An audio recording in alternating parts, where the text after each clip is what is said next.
Kelihatannya sudah, tapi ya masih kita diskusikan internal. Kelihatannya sudah ada kira-kira. Masih sama dengan yang kemarin. Kita lihat saja. Jadi sejauh ini kalau misalnya nih nanti memang ajuin ke Mas pasal yang akan dikenakan Ada beberapa pilihan, tapi ya tentunya balik lagi masih kita kaji karena ini masih sangat tahap awal kan. Jadi masih sangat internal lah diskusinya. Jadi belum bisa kita sampaikan. Artinya masih memberi maaf lah. Tentunya 2 tahun ini kan Pak Jokowi sangat memberi maaf kan. 2 tahun ini tidak ada tindakan apapun loh. Dipanggil ada 3 perkara pun kita hadir, kita selalu hadir, kita tanggapi, tidak ada yang kita telantarkan, semuanya kita hadapi secara hukum. Tapi karena ini sudah mulai luar hukum dan narasinya sudah sangat liar, apalagi Bapak Jokowi sudah bukan lagi sebagai presiden. Jadi kita melihat ini ada upaya-upaya di luar hukum, upaya-upaya mendiskreditkan Bapak. Nah itulah yang menjadi awal kenapa kita mempertimbangkan untuk mengambil langkah hukum jika memang nanti ada. Balik lagi. Mas, sebenarnya si hukum ini sudah tahu sih, Gimana? sudah tahu belum orang-orangnya itu? Mungkin sudah inventarisir.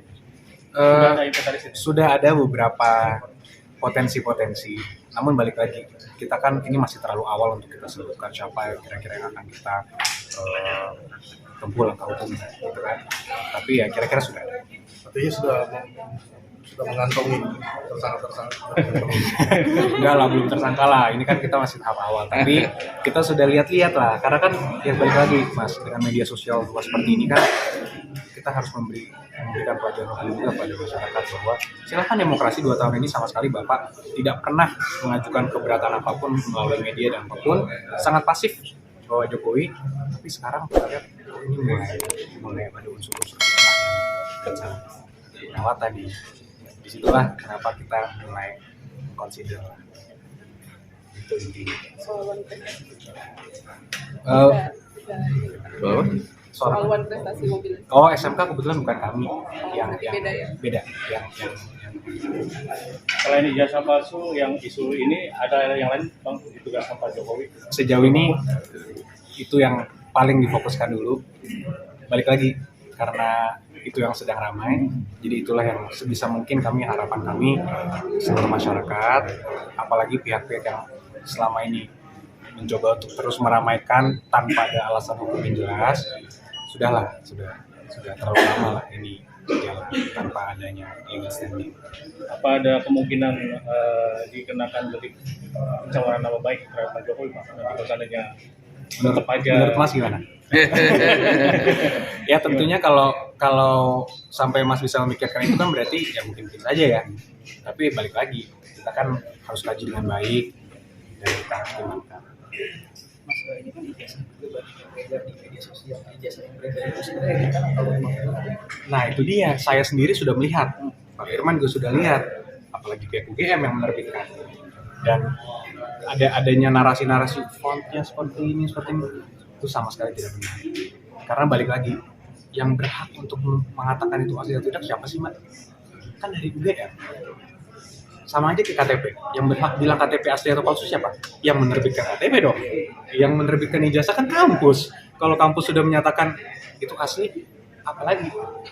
Jadi sebenarnya no case gitu. Itu yang ingin kita sampaikan. Jadi juga jangan sampai ada pikiran-pikiran atau narasi-narasi di luar dari itu. Jadi sebenarnya ini kasus yang simple, tapi selama ini narasinya dibuat seakan-akan rumit dan ditujukannya kepada Pak Jokowi, tertuduhnya seakan-akan karena Pak Jokowi tidak memperlihatkan, Pak Jokowi yang salah. Harusnya berani aja, kenapa takut? Loh, kok ini jadi kayak ada tinju, siapa yang takut, siapa yang berani, bukan seperti itu kan? Ada kewajiban hukum, ada hak hukum. Bapak Jokowi tidak memiliki kewajiban hukum apapun. Ingat tuh, itu poinnya Mas. Tidak ada kewajiban hukum apapun untuk memperlihatkan ijazah itu kepada pihak manapun. Dan pihak yang selama ini meminta meramaikan di sosial media juga tidak memiliki hak hukum apapun untuk meminta itu kepada Pak Jokowi. Kalau ingin diberikan hak, silakan ajukan melalui pengadilan. Kalau pengadilan memerintahkan Pak Jokowi untuk memperlihatkan, sudah pasti. Dimintakan hari ini juga kita perlihatkan. Karena kenapa? Kita kan negara hukum. Balik lagi semua harus berdasarkan hukum. Itu poinnya. Munculnya masalah ini apakah ada upaya sistematis atau sporadis? Kalau melihat dari pantauan mungkin Masih kita analisa lah kalau masalah itu. Terkait besok mau geruduk, gimana tanggapannya Pak ke UGM dan ke rumah Pak Jokowi? Ya balik lagi itu kan hak ya Mas. Kita juga tidak bisa melarang kalau orang mau main ke UGM kan silakan. Tapi kalau kita kan sudah melihatnya UGM sudah berkali-kali kok. Jadi kami tidak akan kita melihat tidak akan ada hal baru yang akan didapat.